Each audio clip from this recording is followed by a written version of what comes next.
Sadhguru, when certain youngsters face problems or difficulties like failures, breakups, loss, etc., a few go for drugs or alcohol instead of solving the problem and finding solutions. So, I want to know what is that one hope a person can cling on to even when he is fully shattered from within?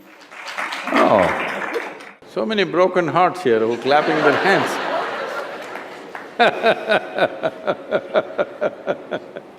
So,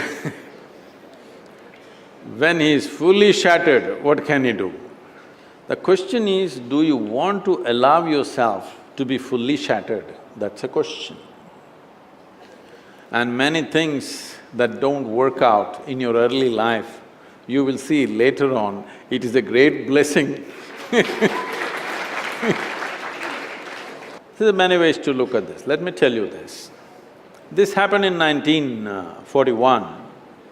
This is just when the Nazi movement was building up in Germany and in some parts of Europe.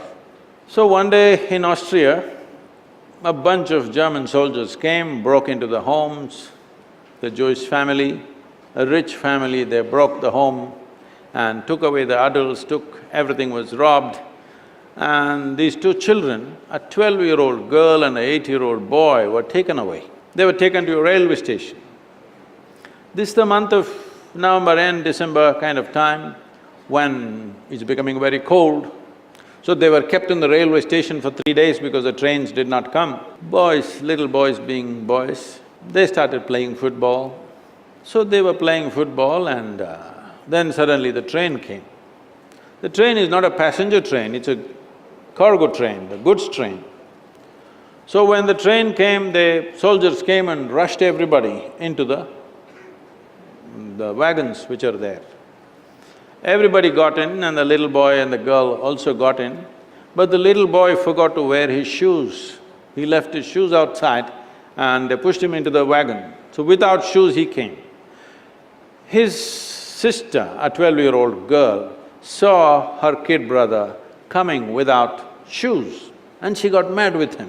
She held him by the ear, boxed his ears, scolded him nicely, slapped him. Say, "You idiot, already we are in enough trouble, now you come without shoes." Because in Germany in winter, no shoes means you may lose your feet.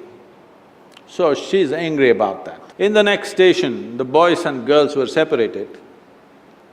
After 4 years, after the war was over, she came out of the concentration camp to find 17 members of her family, including her little brother, all had vanished.